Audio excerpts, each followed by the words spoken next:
Okay, you're talking about you want to give me the moves. First of all, I can't get up and do it because my arm's a little bit sore. But before that, I want it to be known that I do what I do not for myself, but I do what I do because the majority of the people that I know, and I'm only on the black side. You have a whole Mexican Spanish side that did the same dance, but I'm on their side because the majority of these people are no longer here. You know, I was the first person to even bring up the name Lamonte, Mickey, Blinky, Andrew, Arthur. Nobody knew who these people were. And I refused to let, if I'm going to do this dance, I refuse because they were so prominent in the dance. I refuse to let anybody not know the importance of these people and what they did for this dance. They may not have created it, but what they did was they propelled the dance into the hemisphere. You're talking about a group of dancers, and this is how good they danced. They were so good they danced at a club called Gino's, which is at Santa Monica and Vine, if I'm not mistaken, and I might be mistaken, but it was around there in what is it? A mall. What they call those little malls? Strip mall upstairs, and it was Tony Basil that got him the job, and there were people that came and watched them just dance on the floor, and by the next week they were in Vegas on Diana Ross's show. That's how good these dancers were.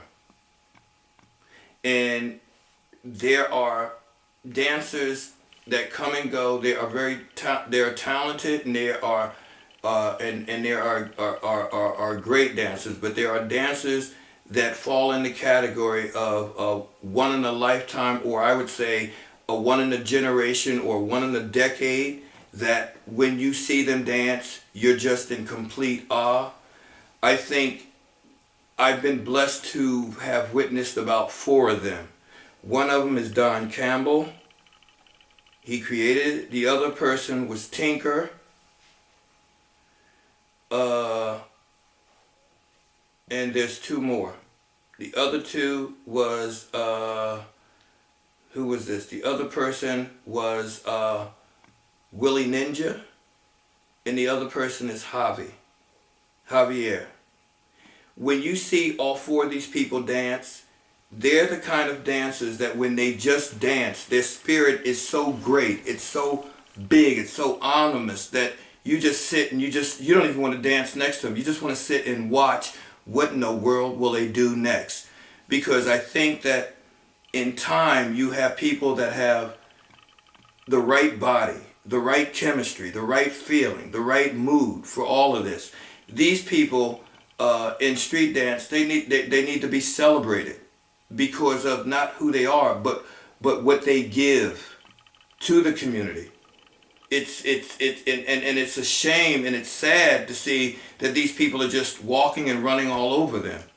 You know, it's a sad thing, because if we don't start communicating, if we don't start showing ourselves love, and when I say love, I mean we can agree to disagree, but that doesn't mean that I can't work with you. Because you can have a job and work with people all day long that you hate, but you still go up there and you still work with them. You know, I think dancers now take things a little bit too personal, and they can't do that because that's all that they know. And you have to understand this is a business. So you have to learn how to work with people, and you have to allow people to have their viewpoints and everything else. You can not like them, of course you can. You have that right. Hate them if you want. But understand the people that you're hating are the ones that may be able, if you come together, might give you some huge opportunities in terms of money, financial status. You never know. So don't do what is spite your face. Don't do that. That's not a good thing, because the same people that you meet going up probably be the same ones going down. You know what I'm saying? And again, I'm not saying that you have no right to not like nobody. If you don't like somebody, if somebody did something to you, you have every right to be mad, hate them. But remember that it's not personal. You don't personally live with these people. You shouldn't care about them. The fuck, all you want to do is get is in this business. Hopefully, get your money and go on to the next and go on to your next thing. That's an important element. The other thing is for dancers, we need to support ourselves. I think that we're the most physical in the entertainment business and the least respected. And the amount of talent, the amount of creativity in this world in just street dance is enormous. And if we don't come and embrace that, and I just know this because I'm in Russia now, and I just judged a battle where I only had an hour and a half with these students, and some of these students that were in the battle they got it, and it's a very difficult for them to get, and this is just in one session. So you can't tell me that greatness isn't out there. Greatness is out there and everywhere, but one thing that we miss in our element, in our dance, in our small dance community, is the word support. We don't support each other. We need to support what we do, how we do, and when we need to do it. We need to encourage people. We need to encourage teachers, dancers, students, everybody. If you go to a class, let's just say, for example, you go to Switzerland and Benny Ninja's teaching, okay? And you have 35 people in the class, and Benny is tearing it up, making you work, making you walk, and I know he will. Trust me.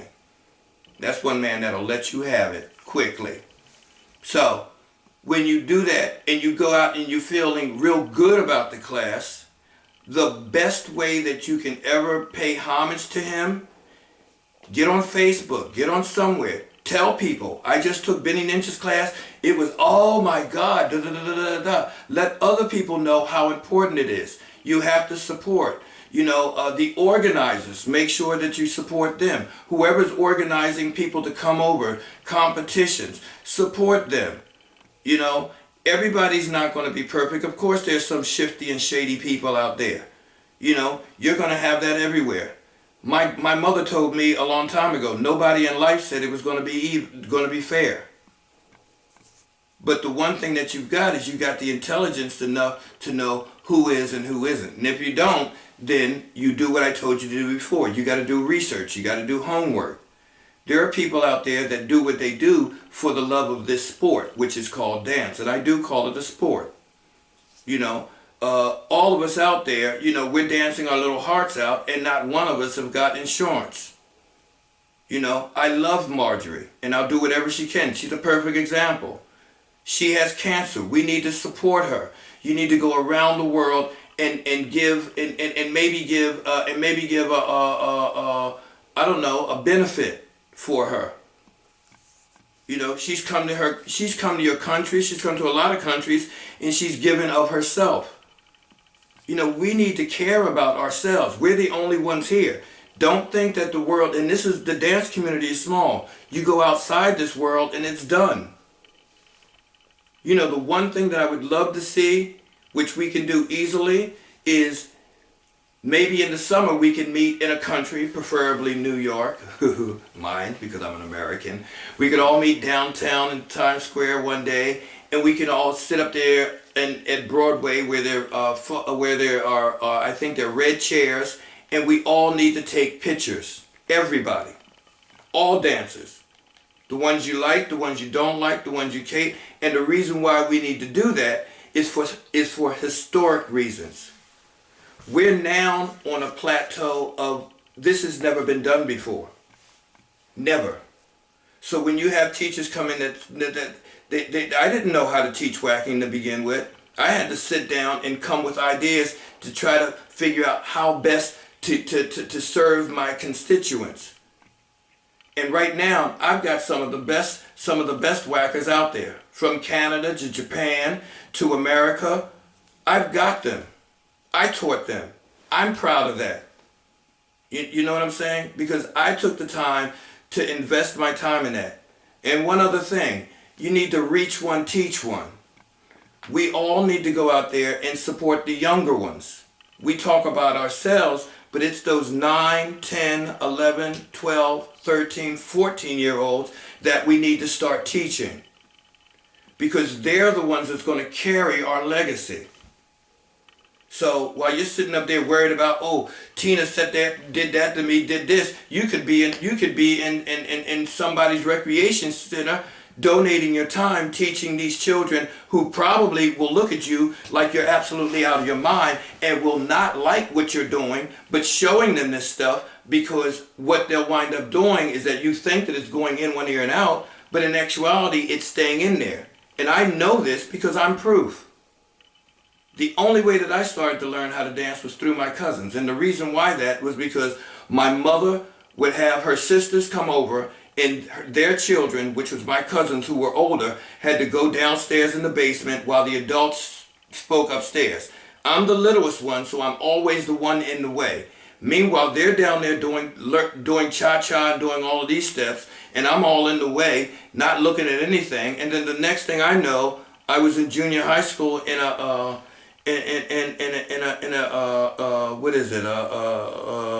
competition, an amateur competition, and it was a singing thing. Now I did not sing the best, but what I did was I danced real good. And one of the reasons why I danced real good was because of what my elder cousins instilled in me, what I thought I wasn't getting, but actuality I was getting in that little dance floor. So you don't know. These kids are going to wear you ragged, but you need to teach them. They need to be taught. You know what I'm saying? This is what we can do. We really need to support each other. We really do. You know, when you see a thing come out and you don't want to go there, support it. You don't have to be involved in it. Support it. I mean, you know, Russia did this thing with voguing and waacking. It was, I think, the first time that they had these things. People were, the guys were looking at them girls like, oh my God. They never seen girls all dressed up, because in order to vogue, the women had to be girly. In order to whack, the women had to be girly. Generally, you'll see women in all these things. And the other thing for women, this is your chance. This is your chance to shine. Because if you think about it, all through dance, you had to go and be subservient to men. This is your first opportunity to jump up and be what you are, which is women, and be admired and supported for it. You know what I'm saying? It's the first time. I did the first thing in Canada, and I was judging the contest, and I was noticing how the men were saying to me, or you could hear them saying, God, I didn't even know she looked like that, because they were too busy hip-hopping and locking, and in these baggy pants. You take them out of that and put them in some girly things, you'd be surprised what happens.